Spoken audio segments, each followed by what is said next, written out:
Hello family and friends, hope you're all doing well. Today I'm in the kitchen, I'm making my fall spice liqueur.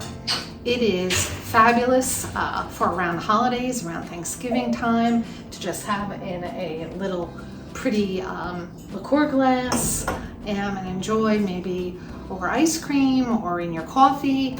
But it's also really good as a sauce enhancer. If you're making poultry or some other dish where you really want to add that fall spice flavor to the sauce that you're making, you can use it for that as well. And that's what we do. So I'm going to share with you how to make it today. It is a legacy gem. And the reason I call it a legacy gem is because I really changed up the recipe over the years from the recipe that I originally saw, which was in this book that I have, which is Cordials from Your Kitchen, which is really great if you want to make all kinds of different cordials, either with cream in them or without cream in them. This is a great reference book. But this recipe in here actually called for all of the spices to be powdered. And so when you make the liquid, then you let the spices steep, and you'd have to then somehow or other get those powdered spices out of there, which is a big chore to make sure that you have a clear liqueur. So what I've done over the years is, instead of using the powdered, I actually infuse the liquids that we use with whole spices, and I'll go through what those are as we make it together. So it's really a simple recipe to do, not intimidating at all. You need some sugar. I have a half a cup of white sugar here. Put that into a nice sauce pot. And you need a half a cup of brown sugar, and you put that in the spice pot, in the pot. And then you need apple juice. So make sure that you're using a nice clear standard regular apple juice, nothing fancy, nothing with any pulp or anything in there. And you need 2.5 cups of apple juice, and you pour that in with the sugar. And then you turn your stove on and you bring that to a boil, just to a boil, mixing it as you go to make sure that all the sugar is dissolved. So then you're left with a really flavorful simple syrup, which has a beautiful color because of the apple juice, and it has that nice sweetness of the apples as well. Just turn it off after it just comes to the boil and all of the sugars are melted. And then once you turn it off, take it off the burner and put in a teaspoon of your favorite vanilla. And then once you've done that, that's when you put in your whole spices, and I'll have the recipe in the description for you. This is where it becomes a real legacy gem too, because I'll give you the spices that the recipe calls for. If you have other spices that you want to give a try and put into the simple syrup to give it a different flavor, you can definitely do that. But for me, I use cinnamon sticks, I use a piece of fresh ginger, some nutmeg, whole nutmeg, some allspice berries. Can't see them, but they're little allspice berries. And what else do I have in here? Cloves, whole cloves, about 1/4 cup of whole cloves.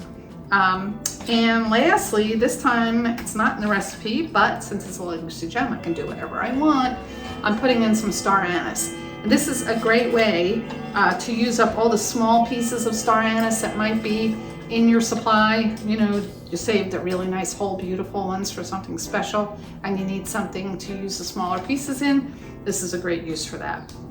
So once this comes to a boil, you turn it off, you put the vanilla in, and then you put all of your whole spices in here, put the cover on the pot, and let it sit to get to room temperature. So you need this to cool off, and that's when it's hot though, all of your whole spices will start to steep into the liquid. Then once this is cooled and at room temperature, then all you need is a cup of brandy, which is what I have in here, and a half a cup of vodka.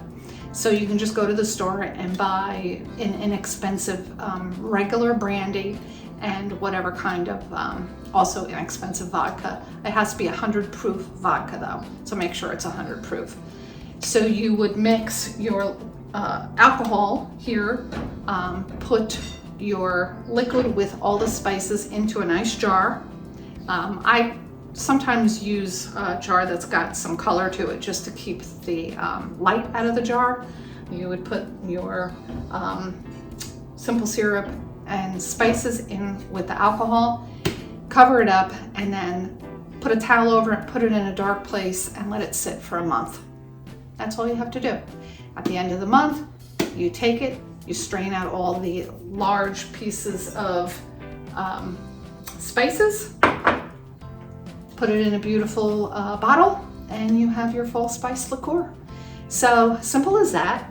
Legacy gem, because you can mix up the spices and put as little or as much or a different blend of spices that you want to have a flavor that you would like to use. And you have a great Legacy gem favorite. So I will show you how this looks once we get this to the boil and we get all the spices put in there. And then I'll give you a look at what it looks like after it cools and I get it in the jar. So it's ready to sit for a month and everything steeps together and we have a wonderful fall spice liqueur. Hope you enjoyed the video. I will put the recipe in the description and enjoy making fall spice liqueur. Until I see you again, take care everybody. Bye. All right, you can see that the apple juice and the 2 sugars are just coming to the boil. You can see how clear it is. All of the sugars have melted and it's looking so beautiful, nice amber color. So with that, you turn it off. Right, you can see it's got some steam coming off it. So now is when we put in our vanilla. So we put in 1.5 teaspoons of vanilla. Whoop, that's about right. And then pour in all of our beautiful spices.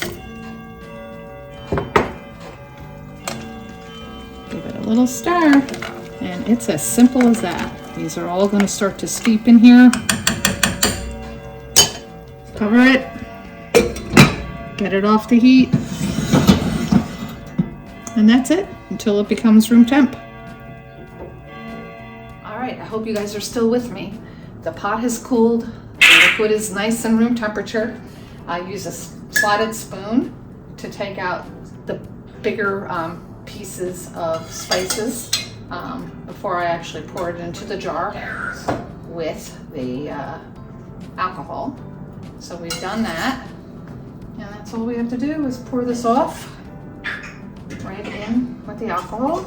And there it goes.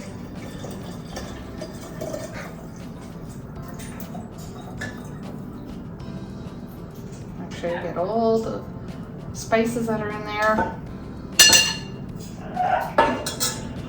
And that's it. Seal up your jar. And there you go. Put it in a nice dark place for a month, strain it out, and enjoy. Take care, everybody. Bye.